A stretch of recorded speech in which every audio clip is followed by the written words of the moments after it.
తెలంగాణ ఎన్నికల నేపథ్యంలో బీఆర్ఎస్ రాష్ట్రమంతా ప్రజా ఆశీర్వాద సభలు జోరుగా సాగుతున్నాయి. నేడు 4 నియోజకవర్గాలలో జరిగే సభలకు సీఎం కేసీఆర్ హాజరవుతున్నారు. ఖానాపూర్, జగిత్యాల, వేములవాడ, దుబ్బాక సమావేశాలలో కేసీఆర్ ప్రసంగించనున్నారు. నేడు మెదక్, నర్సాపూర్లో మంత్రి కేటీఆర్ రోడ్ షోలో పాల్గొననున్నారు.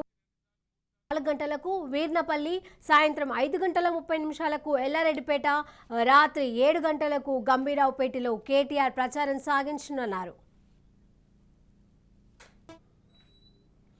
తెలంగాణ ఎన్నికల నేపథ్యంలో బీఆర్ఎస్ రాష్ట్రమంతా ప్రజా ఆశీర్వాద సభలు జోరుగా సాగుతున్నాయి. ఇక దీనికి సంబంధించిన పూర్తి అప్డేట్స్ మా ప్రతినిధి మహేందర్ అందజేస్తారు. మహేందర్, చెప్పండి.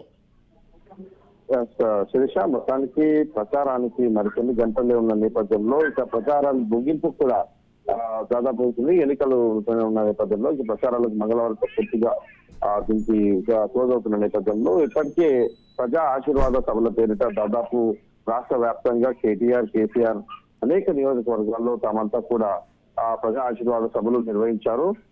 ఇక్కడ అయితే నేడు నియోజకవర్గం కేసీఆర్ ఖానాపూర్, జగిత్యాల, వేములవాడ, దుబ్బాకలో బీఆర్ఎస్ సభలు, అలాగే ప్రజా ఆశీర్వాద సభలు, అలాగే ర్యాలీ రోడ్ షోలు కూడా ఉన్న నేపథ్యం ఉంది. ఇక కేటీఆర్ మెదక్, నర్సాపూర్ లో కేటీఆర్ రోడ్ షో ఉంటుంది. ఇవన్నీ కూడా షెడ్యూల్ దాని ప్రకారం సమయానికి సిద్ధం చేశారు. అయితే ఇప్పటికే ప్రజా ఆశీర్వాద సభలు ఉన్న నేపథ్యంలో ఇక దాదాపు ఇప్పటి వరకు జరిగిన ప్రజా ఆశీర్వాదాల రివ్యూ ఎలా ఉంది, దీనిపైన ప్రజల నుంచి ఎలాంటి స్పందన వస్తుంది, ఆ ఓటు దీన్ని ఎంతవరకు కూడా ప్రభావితం చేశారు, దీంతో మరి ఆ నియోజకవర్గాలు ఇప్పటికే అభ్యర్థుల మీద ఉన్నటువంటి వ్యతిరేకత ఏ రకంగా ఉంది, మరి ఈ రోడ్ షోల ద్వారా ముఖ్యమంత్రి కేసీఆర్ వచ్చి స్వయంగా మేనిఫెస్టో గురించి కానీ, చేసిన సంక్షేమాల గురించి కానీ ఇవన్నీ చెప్పిన నేపథ్యంలో ప్రజలు ఎంతవరకు ఆ బీఆర్ఎస్ ను దాదాపు నమ్ముతున్నారు, బీఆర్ఎస్ వైపు ఎంతగా మొగ్గు చూపుతున్నారు, ఇవన్నిటిపైన రివ్యూలు కూడా చేస్తున్న పరిస్థితి కనిపిస్తుంది.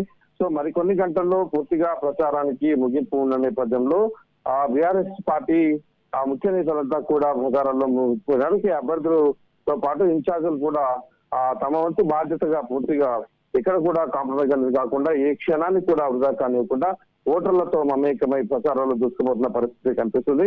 సో ఇక 2 రోజులు ఉన్న నేపథ్యంలో దాదాపు ఇక దీనిపైన రివ్యూ మాత్రం చాలా ఖచ్చితంగా తీసుకుంటున్న పరిస్థితి ఉంది. ఓవైపు ఇప్పటికే సర్వేలు, సర్వే కంపెనీలు, అలాగే మీడియా సర్వేలు, సోషల్ మీడియా సర్వేలు, ఏజెంట్ల అభ్యర్థుల సర్వేలు ఇవన్నీ ఉన్న నేపథ్యంలో వీటన్నిటి దృష్ట్యా ముఖ్యమంత్రి ఇప్పటికే అభ్యర్థులు ప్రకటించే ముందు ఒక సర్వే చేయించారు.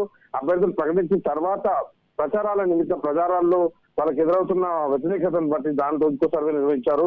సో మొత్తానికైతే రివ్యూల పైన ఇకపైన నిన్న వరకు మేనిఫెస్టోలు ఇవన్నీ కూడా ఆధారపడ్డ బీఆర్ఎస్ ఇప్పుడు వస్తున్నటువంటి స్పందన మీద ఆధారపడ్డారు. ఆ స్పందనను ఎలా కవర్ చేయాలి, ఈ 2 రోజుల పోల్ మేనేజ్మెంట్ లో దాదాపు మరి బూత్ లెవెల్లో ఎలా ముందుకు వెళ్ళాలనే దానిపైన దాదాపు ఆ రకంగా ప్రణాళికలు అయితే సిద్ధం చేస్తున్నారు. మీకు తెలుస్తుంది. Right, thank you Mahender.